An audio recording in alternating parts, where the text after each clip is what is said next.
Hello and welcome to the Fostering Failure podcast, interviewing creative leaders about their experiences, their processes and their failures.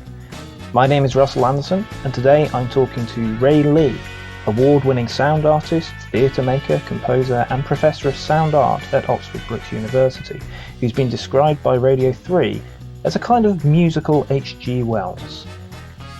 We caught up over Zoom, so occasionally the sound got a little bit crackly, but it was a tremendous conversation where we explored how ideas are developed and brought into reality, the differences between hiring people to help you versus working in partnership with them, and teaching PhD arts students.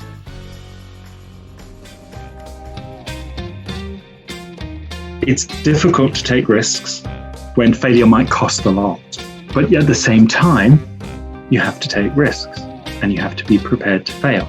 So being really clear about the context, what the parameters are of this project, what are the potential consequences of this going well, what are the consequences of it not going so well, what is the basis that people have become involved in this project, what do they hope to get out of it, why is it useful for them to be involved in this project, why do they want to be, do they want to be? Understanding the team, what the team's motivations are, why do they want to be involved, what do they want to get out of it, is extremely important in knowing how to manage that project. Because if you've got people who are totally into it, totally committed, that certainly makes it a lot easier. If they're not, how do you create that sense? How do you generate that sense of overused word, but passion? They'll make it happen whatever happens. Hi Ray, thank you very much for joining me today. Hi Russell, great to be here. So to begin with, could you just describe for our listeners who you are, what you do and how creativity figures in your life? I'm Ray Lee. I would describe myself as an artist, and my work encompasses large-scale installations of kinetic sound sculptures, which I use to create compositions that an audience can experience by moving through the sculptures, which are often situated outside. And that's the kind of work that I've been doing for the last 6 or more years. My work also includes making installations and performances, which are performed, presented in lots of different locations all over the world. And I would say that creativity is at the heart of pretty much everything I do. I'm quite interested in how you get to those really large-scale installations, having seen some of them and been through them, particularly something like the Ethermetric Museum, which is this space that has something around, 40 plus devices in them, which all you seem to have a particular program of how you go through and turn them all on and off and how they interact with one another. How do you get to that point? Because I can't imagine that you sat down one day and just had the whole thing appear in your head. No, it wasn't quite like that. It's always really difficult with a question like that to know how far back you go, because there's always a decision you make which leads to the next thing you do. But of course, the decision that you've just made has been influenced by something else and something else and something else. So I think of my practice as an artist as a continuum, and the decisions that I make now are influenced by the decisions that I made 40 years ago. And there are a series of threads and paths that I have taken, some of which have gone down dead ends and I've stopped, but they've branched and have gone off in another direction. And then gradually, some areas are fertile and lead to new ideas, and some areas just sort of dry up, as it were. So something like the Ethermetric Museum came out of an interest in the history of science, the development of electricity and the use of electricity and the pervasiveness of electricity in our society, a force that we barely understand. Most people barely understand what electricity is, and yet we totally rely on it.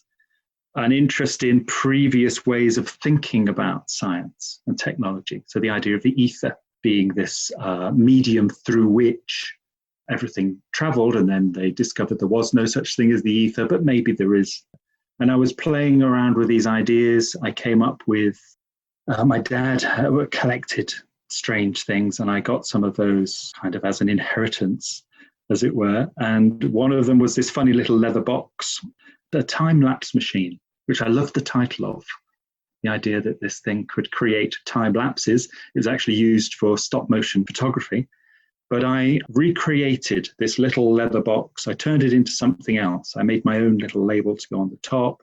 I called it an ethermetric instrument, and it made funny noises. And I made one, and I exhibited it. And people said to me, "That's very nice, Ray. Where did you get it?" And I said, "I made it. Very proud of this thing I've made." And they went, "What do you mean you made it? No, where did you get it?" And the trouble was with this thing that I'd made was that it was almost too similar, too realistic, too much like other things that had references for people. And actually, I thought, oh, well, never mind. It was an idea. I tried it. Then I went to this museum in the States called the Bakken Museum of Electricity and Life, where in their vault, they have this room filled floor to ceiling with hundreds and hundreds, thousands of old boxes and devices. And you look at them and you think, what on earth are these things? What are they doing? Why are they there? What were they used for? And I wandered around this basement full of these things. And I had the sense that this strange little device that I had made could be somewhere amongst this. You could almost expect to find it there somewhere. And I thought, what I want to do is to create this sense for other people of being lost in a sense of wonder. As I walked around this basement, I became lost in wonder at the strangeness of these devices. And so that's where the genesis of the piece, the Ethermetric Museum, came from. So, and of course, in order to achieve that, I had to make an awful lot of them because one was not enough. One is just like a funny thing you find. If you have 40, you start being immersed in the idea of them, believing that these things are real. And it gave me the possibility of creating a theatrical narrative to situate that work within.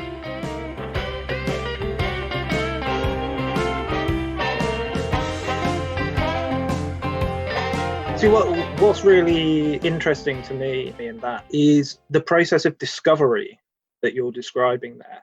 Because I think sometimes people can get too concerned with looking at a finished product and comparing their first thought, the genesis of something, against that. And I've certainly been guilty about it in the past. And I've spoken to people who say they've wanted to write something and they're stuck against, they've read all of these books in their past. And because they don't see the process in between of that first kind of, I've got this vague idea of a character that then gets worked and edited and changed and experimented on. That can really make people freeze, I guess, in a way that they can feel like they don't ever want to begin because they can't see how they get from one place to another place. Have you ever gone into a project knowing it's going to look like this and it has ended looking like that? Or do you generally find it's this process of discovery and unraveling? It's somewhere between those things. Certainly, there have been pieces that I've made where I've had almost no idea of what I was going to make, or rather, I thought I was making something else, and I was working towards that, and then because it didn't work, I ended up making something else. And that has been through the sense that you don't quite know what you're doing. You think you're doing one thing, and then it turns into something else, and then you realize. Progressively, I think, through the process of making things, I'm getting to the point now where I can visualize an idea and then know how to make it. So that doesn't mean to say it's going to be exactly in the way that I visualize it completely, but I've got closer through the various projects that I've done to being able to have the idea and then create the idea. However, having the idea in the first place can be the difficult thing in that sense, when it comes out as something fairly fixed. And so it can take years and years for the idea itself to develop into a form where I think, I see what that is. I see how I'm going to do that. For me, it's a combination of working with materials. So I get the kind of, because I make things that make sound. and I make things that people will experience in performative settings. It's a combination of working with those materials to see what happens when you try and realize your idea. So I've got this idea, I want to make something. I want to make something that spins around and makes sound. I don't know how to do that. I start messing around. I start playing with things. And then maybe sometimes I hit on something and I think, oh, that's interesting. I'll work with that. Other times I have a much more fixed sense. One of my recent pieces, Congregation for Interactive Sonic Spheres, is an idea that I had at least 6 or 7 years ago and could not work out how to do it. And it took 6 years of experimentation, thinking about it, trying to work with people, trying to find the right people to work with, trying to find the right technology, working through research and development to get to the point where I thought, okay, this piece is going to work. And then I got it made, and then it's toured around and it works as a piece. But if you see the end result, it's very hard to imagine how long it will have taken to get to that end result. So yes, I totally understand how difficult it can be when you compare, your starting point to where you think you're going to end up. There's something you touched on there, which was something I wanted to go into with you, talking about working alongside other people. I think I'm right in saying that you've worked in partnership with other people in the past. And obviously then you just alluded to working with other people on this 6-year process. But it seems like you also consider yourself to be a solo sound artist. What is that R&D process for you when you do go to other people and work with them? Okay, so there's a difference for me between a kind of equal collaboration with someone else or other people where you are all entering into it as equals and you are devising something together. And that's the way I have worked in the past. I worked with my friend and colleague, Harry Dawes, as part of we had a theatre company, Lee and Dawes, and we worked together for nearly a decade producing theatre shows. And that was very much an equal collaboration. Since then, I have tended to work as you say solo artist, and that's in a sense because I'm trying to realize ideas that I have. However, in order to realize those ideas, I have come to the realization that I need to work with other people. So when I enter into those relationships, I have this idea. Are you interested in working on this idea with me? So so you set out the boundaries of the collaboration very clearly. Then, when you enter into a research and development process, it's very much about setting the scope of that. What is it that you are hoping to achieve through that process? And that might be different to the different people that you're working with. So in the last project, Congregation, because it's fresh in my mind, I worked with an artist and technologist, Steve Simons, who was working on the software element of these interactive spheres. So we spent a lot of time discussing that nature of interactivity and his special skills in turning those ideas into software.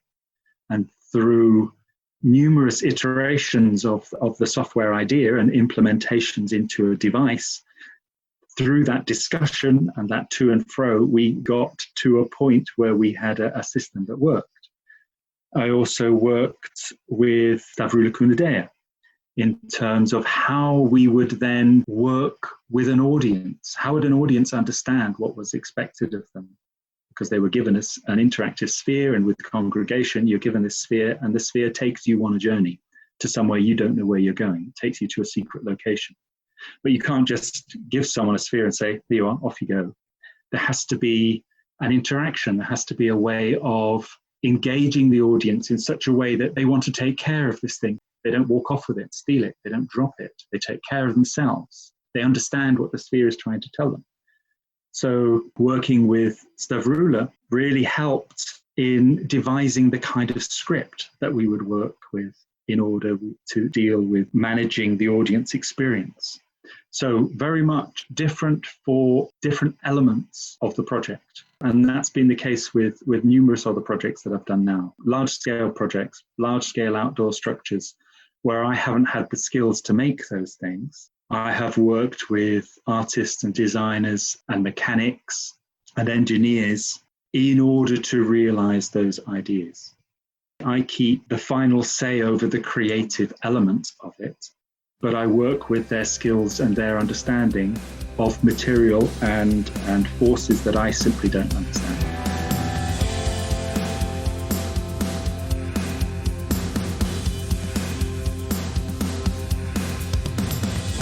That's really cool to hear, because this connects to two conversations that I've had within the past few days. And one of them was another interview for this podcast with film director Johnny Pert, who talked about learning to get the right team of people together, and then to trust them. As a director, you want to let them do their jobs well.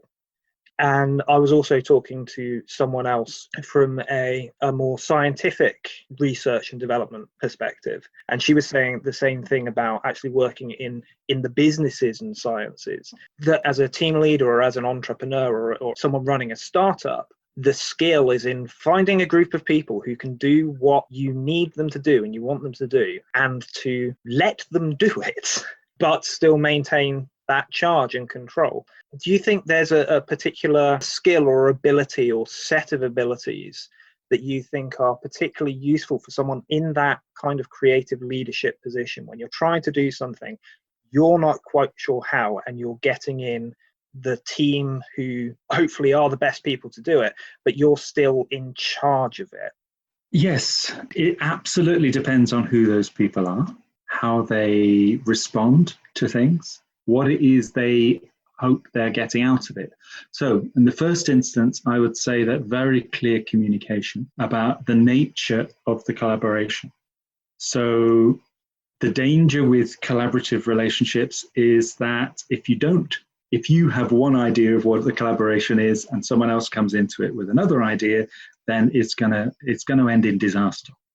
So I think the way to do it is to say, I have this idea and I'm looking for people to help to work with me in order to realize that idea. So you're making it absolutely clear, and there may be a financial aspect to it. You might be paying them. That always actually, for me, that makes it very simple, makes it very clear. You're employing someone for their skills. So I know it's not always possible, and there are other ways of providing payment. But if you are saying, yes, I really need your help, how much do you charge? Are you interested in the project? Well, are you interested in the project first? If they are interested and they kind of literally buy into it, like think, yeah, that's a really interesting idea, but you make it clear that it is absolutely your project, you are project leading it, you have raised the money to do it, it's going out in your name, but they will be appropriately credited for whatever it is they do on that project. And that is also a mistake I've made by not appropriately crediting people. I think I've learned my lesson now. So that's the starting point. So absolutely being clear about what the parameters are of any collaboration like that. And then, as your other interviewee was saying, absolutely trust them. You've asked them to do it because you think they are the best people to do it. You have to trust what they say. You have to trust them. You have to acknowledge what they're saying. You have to value what they're saying, even though you might have to say, but in the end, I'm not going to do that. So that is the other thing that you have to be prepared to do. You have to trust them. You have to value them. You have to listen to what they're saying and then go, yes, but I don't want to do it like that. Because, and then, all the really obvious things, valuing them, being nice as much as possible.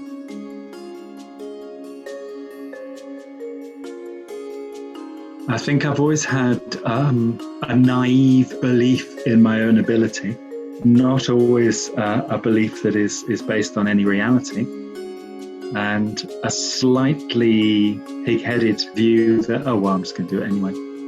Again, not always the right thing to do.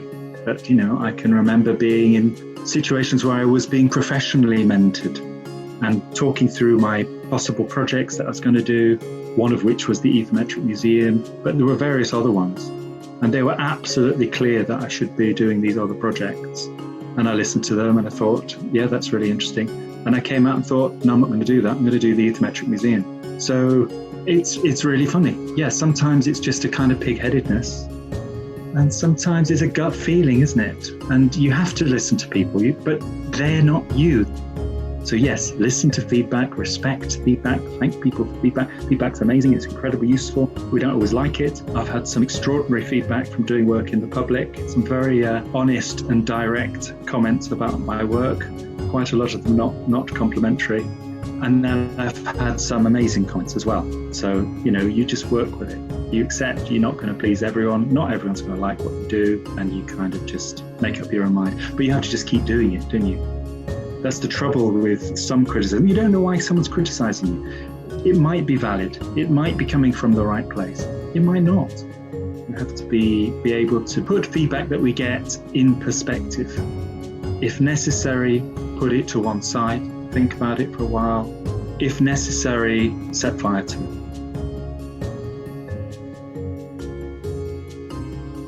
Let's take a little bit of a sideways move then. It's kind of related, I guess, because you work in the education sector as well. And I'm not sure, am I right in saying that you work exclusively with postgraduate students, or am I making that up? Yeah, at the moment, and probably forever, I work with exclusively postgraduate students and almost exclusively with PhD students. Yes, and for postgrads and particularly PhDs, I would assume that's a very different situation, that they're the experts in their field and they know more than you about specifically what they're doing and where it's coming from. So as quote unquote the educator in that situation, what are you trying to do in broad terms? What would you say sort of your learning outcomes are, or your teaching intentions when you go into a studio or into a classroom? What are you trying to help them to do?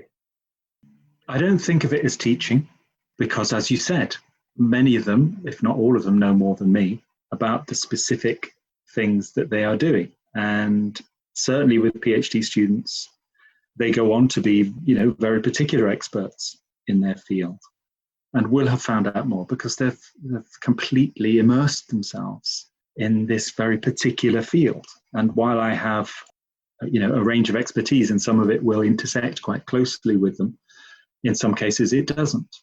So I don't think that I'm teaching them anything. What I would compare it to is it's closer to a coaching situation because it's about asking questions. It's about helping them to see what they need to do, but it's also a bit of a shepherding. I see my role as shepherding them through the process. It's not an easy thing. As you know, doing a PhD is not an easy thing. And it takes a long time. People are beset by many challenges, let alone the actual research they're trying to do. And I am trying to be there to help them through that process. Some of that is about helping them think about what their methodology might be or how they are thinking about it.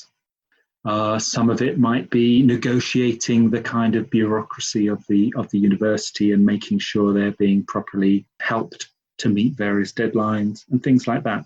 So I think somewhere between coaching and shepherding. I had it described to me by one of my colleagues as a kind of creative friend. You're trying to be a creative friend. I am trying to make sure that they do as well as they possibly can. That's a really cool sort of comparison between the two situations. One of the things that I find sometimes teaching undergrads is I get that moment of imposter syndrome where I feel like I don't know, I don't know what I'm doing. I'm making this up as I go along and pretending to be an authority here. So it sounds very liberating. Yeah, imposter syndrome. Oh, crikey, yes. My view has always been a little bit of knowledge goes a long way. One of the things that I think is very important in creating this failure safe space that I talk about is removing the sense of hierarchy, even if there still technically is a hierarchy there. And we talked about this a bit in terms of you collaborating with other people. And now we're talking about it a bit as well in terms of you working with postgraduate students. Do you have any thoughts on how you maintain that sense of collaboration or a more collaborative artistic friend relationship in the space, or does it just happen naturally? I think it does happen naturally. I think that one of the things that you get is how amazing it is to be working with these amazing people. And I am constantly inspired and find it utterly fascinating. And I learn so much because I'm working with people who know so much and who are doing such interesting things. So that makes it really easy.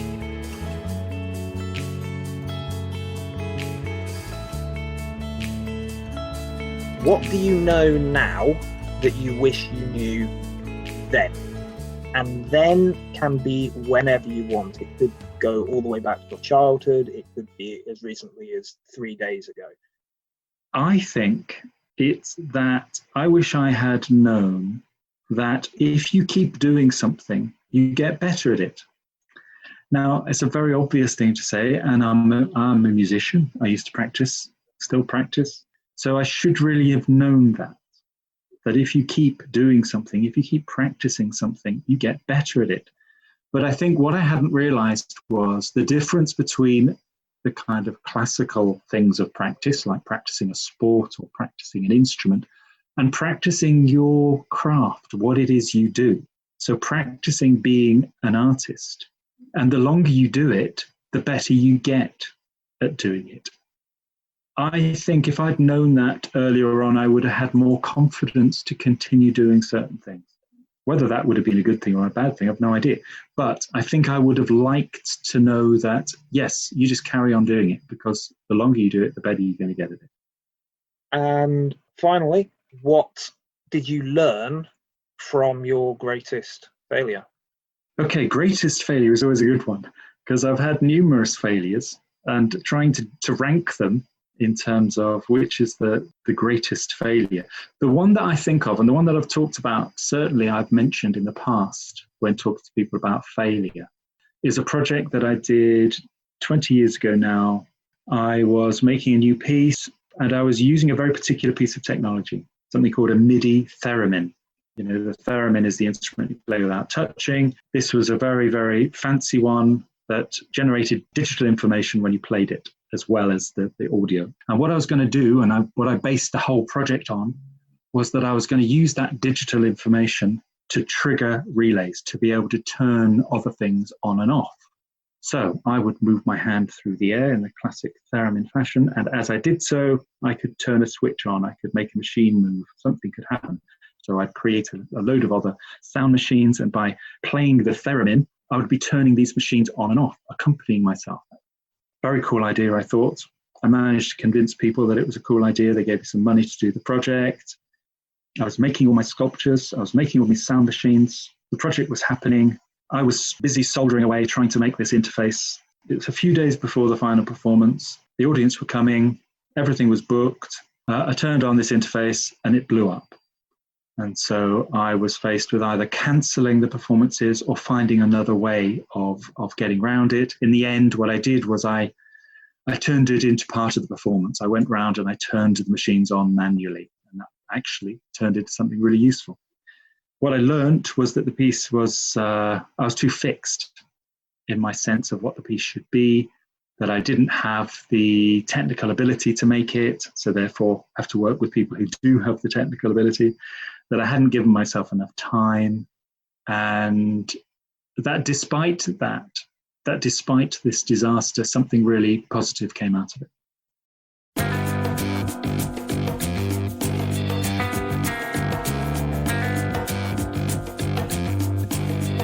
Huge thank you to Ray Lee. If you're interested in exploring his work further, visit invisible-forces.com, which is linked in the description. And if you're listening to this before the end of August, Ray's performance Chorus is running for free at the Greenwich and Docklands Festival from the 28th to the 31st of August. Again, link in the description, and I can tell you this is a tremendous piece of work. There's a video on that link if you can't see it but want to get a sense of it. If you're interested in exploring fostering failure further, check out the links in the description, either to our YouTube channel where you'll find hints, tips and techniques on how to improve your creativity, or go to fosteringfailure.co.uk.